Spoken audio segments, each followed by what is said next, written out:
we are not allowing individual cell phones. Itong mga tao na to, parang nire-recycle ko, no? There are some groups na trying to parang regain back their position. Magandang araw sa atin lahat mga kababayan, at aminado itong si General Katapang na talagang bumalik umano ang sinasabi niyang kontrabando, talamak umano itong kontrabando na pumapasok dito sa Bilibid. At aminado siya na hindi niya alam or kontrolado din itong mga pagpasok ng ilang mga kontrabando, kasama nga dito yung ilang pinapasok umano ni Angie Bautista na hindi niya alam. So kasama dyan yung mga billiard table at kagamitan pang kusina at kagamitan pang construction, itong construction materials na hindi niya pala alam na nakapasok ang mga kababayan po natin.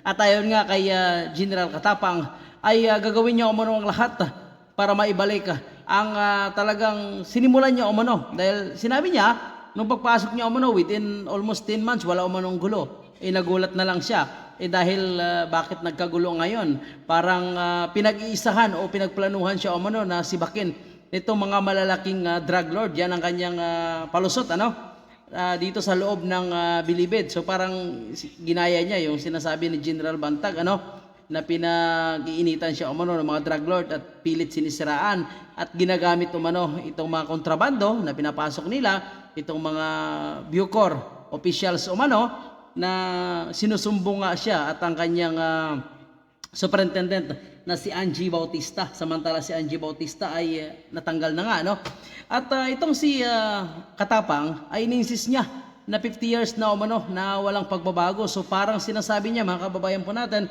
na nung nag-upo pala itong si General Bato at itong si General Bantag bilang mga Bucor director ay ibig sabihin walang pagbabago. So sinasabi niya na sa panahon niya lang umano mga kababayan po natin may pagbabago pero asan yung pagbabago na sinasabi niya mga kababayan po natin?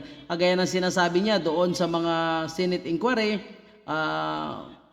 sa House of Representatives, ay gagawin niya umano ang lahat. Ang hamon sa kanya na mag-resign ay hindi siya kumagat mga kababayan po natin. Talagang kinapalan niya na ang kanyang mukha. Ayan ang pinakamabilis na salita Kinapalan niya na talaga ang kanyang mukha at nanindigan na hindi aalis dito sa Bucor at babaguhin niya umano. So nakapasok na nga yung pati mga armas So talagang kung hindi niya alam, parang kaduda-duda naman na isa kang Bucor director dyan tapos di mo alam yung mga pangyayari Okay, panoorin natin yung kanyang naging interview mga kababayan po natin. Pakinggan nyo kanyang pagbida-bida. PDL's access to cell phones and internet. So to this day, meron pa po talagang cellphone at meron pa po talagang internet? We are not allowing individual cell phones. What we are allowing is the e-Dalaw, which is also part of the reformation process. Hindi umano inaalaw yung individual cellphone, pero kung mayroon kang 50,000 at 200,000 ay allow po mga kababayan po natin. So yan ang kalakaran dyan sa Bucor. Hindi allow, ulitin natin, hindi umano allow yung cellphone individual. So idalaw lang itong mga pinamigay na laptop umano. Pero kung mayroon kang 50,000 o kaya 200,000 mga kababayan natin, yung mga PDL na mga big time, pwede makagamit ng smartphone basta't may datong. So pagka mahirap ka, talagang hindi pwede. So yan ang nabisto sa pagdinig The ICRC donated about 79 or 78 laptops, and we created that, we use that laptop as an e-Dalaw system, in as much as not all PDLs are being visited by their families or relatives. Again, Greyhound operation, naka-recover na naman kami ng mga cellphone, and then of course they were confiscated, and some of them are also surrendered. And to this day, sir, paano niyo ba, what do you do? Araw-araw nagkakaroon ho ba ng inspection para ma-confiscate? Doon muna. So sinasabi ni Katapang mga kababayan po natin, mula nung umupo siya umano hanggang ngayon, so almost 10 months na, ay wala naman umanong kontrabando na nakukuha na ganito. So ngayon kung umano na nagalugad sila, ay may mga kontrabando na nakuha. So ibig sabihin, parang sinasabi niya mga kababayan po natin, mula nung unang halugad niya, na umano may mga berpa na pinapalabas na kiniklaim nga nila na sa grupo yun ni General Bantag na pinapasok umano. So hanggang ngayon, ibig sabihin ngayon lang sila naghalugad muli after mga 9 or 10 months dyan sa loob ng Bilibid. Kasi sabi niya muli, naghalugad kami muli, nakuha kami ng mga cellphone at mga kagamitan. May pinakita pa siyang granada at ilang mga matutulis na patalim ang nakukuha niya umano, mga kababayan po natin dyan sa PDL. Tayo sa mga cellphone, sir, and I guess the question really is, darating ho kaya, how difficult is it to really put an end to PDLs having access to cell phones or having cell phones for that matter?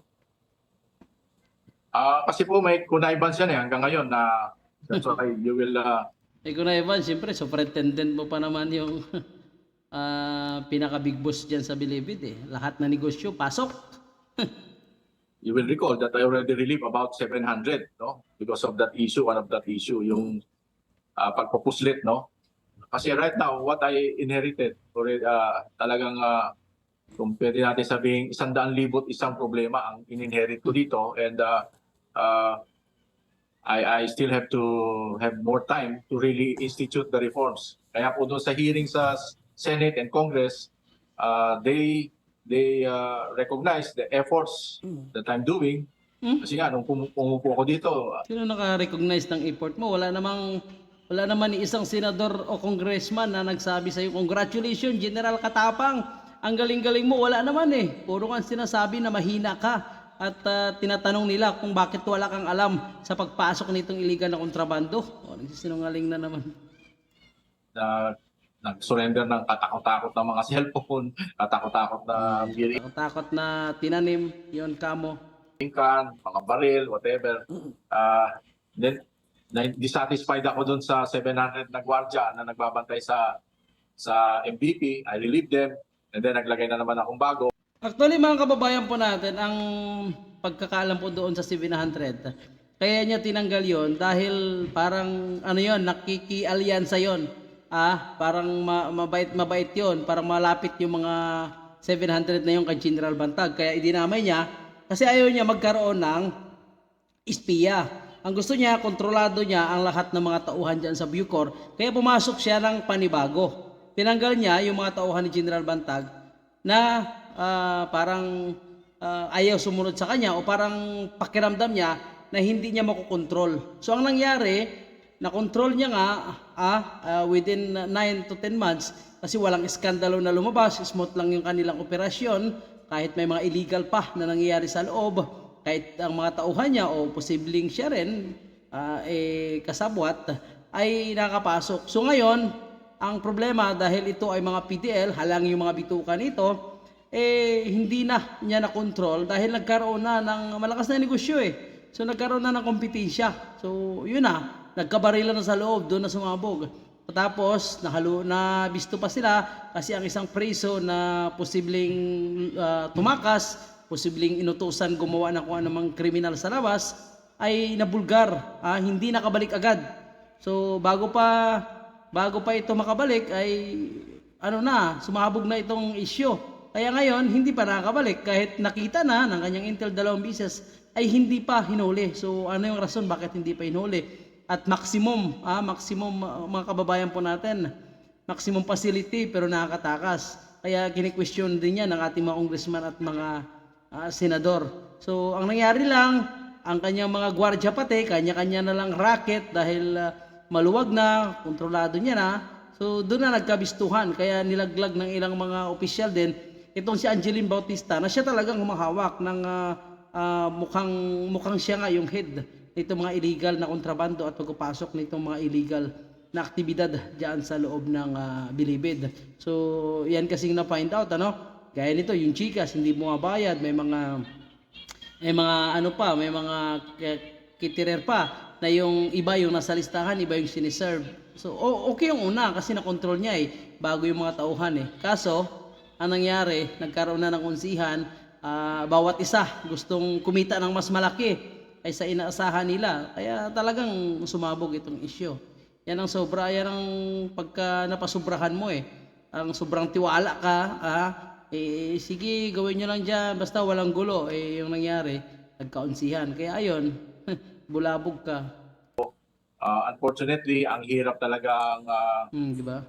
i-instill yung discipline, anti-corruption efforts kasi pagka nakaupo after so many days or weeks, monitor na naman. So they will be relieved. Yan ang problema kasi, talagang hindi mo makontrol, hindi mo monitor dahil mahina ka. So nakita nila na kayang-kaya kanilang lusutan, kayang-kaya nila bulahin ang iyong utak, ang iyong pag-iisip. Kaya, di ba? Wala, hindi mo talaga makontrol PDL. Kasi paano makontrol ang PDL kung ikaw mismo ay hindi ka nagpapakita ng katapangan at yung pagiging stricto? Sabihin mo, nakikihalubilo ka, nakikiparty ka.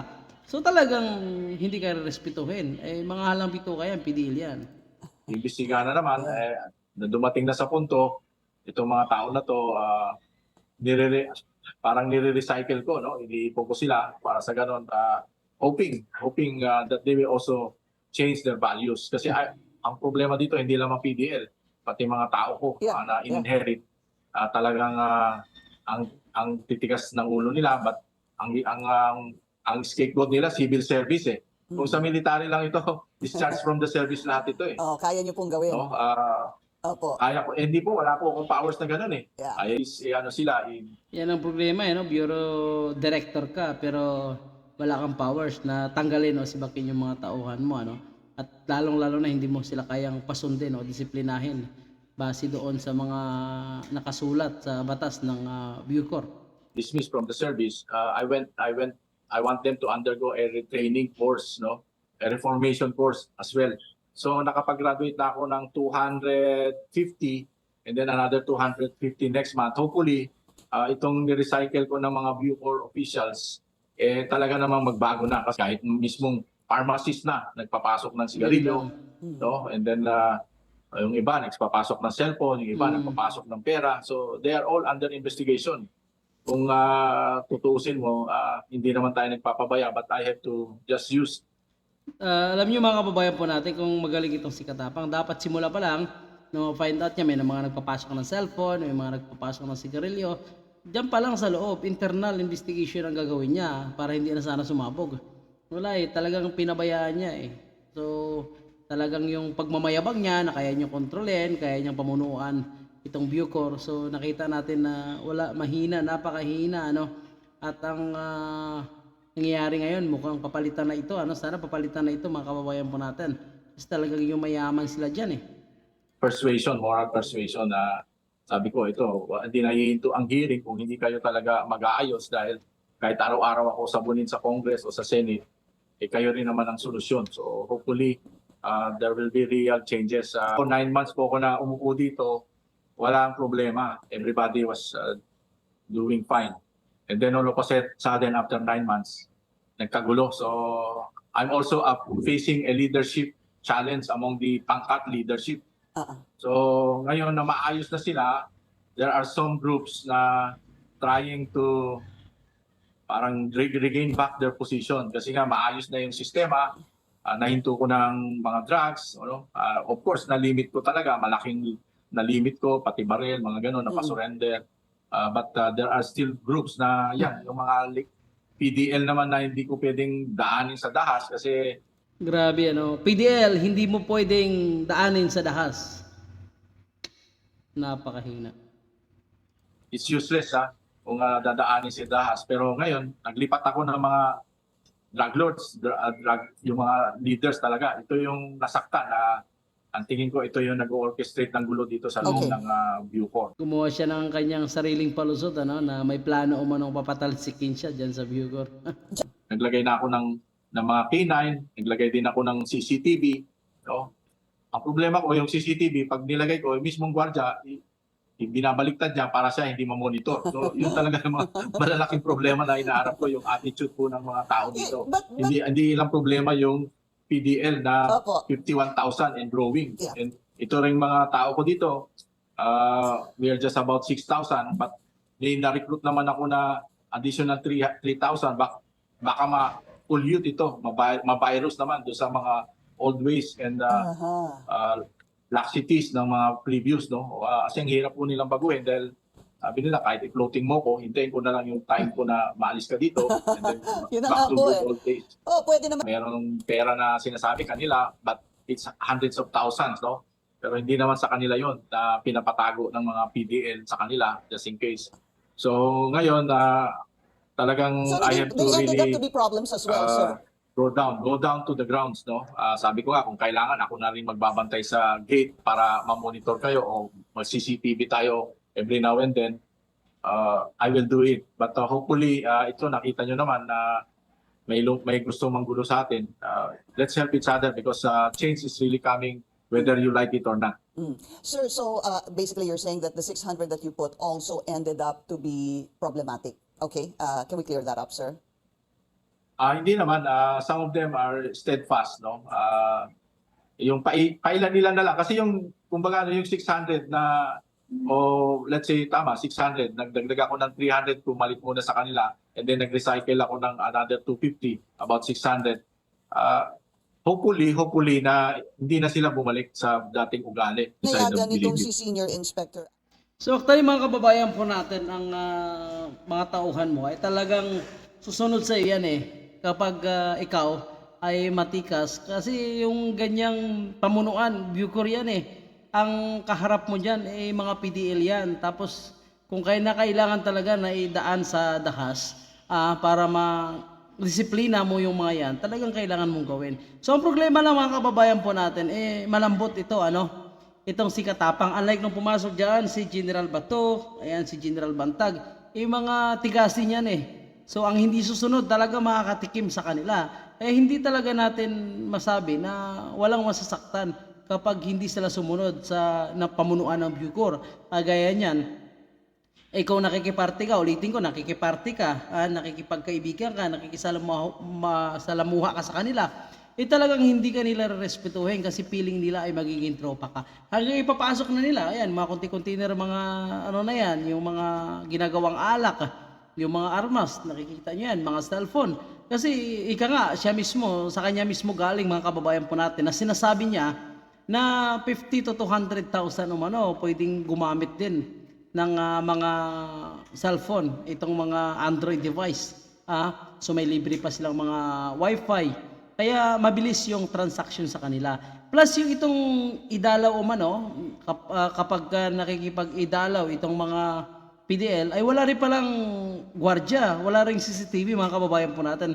So kapag gumamit sila ng laptop, pwede rin sila makatransact ng personal po nila, lalo na kung magagaling sila sa computer, pwede sila, kunwari lang idalaw ang kanilang gagawin, pero pwede palang magkaroon ng transaksyon dahil wala umanong mahigpit na gwardya at wala umanong kopya ng CCTV. So ito mga kababayan po natin ang kahinaan na ngayon ang sinasabi niya dahil sobrang dami ng mga nakakulong dito, ang kagustuhan niya ay magkaroon naman ng panibagong budget.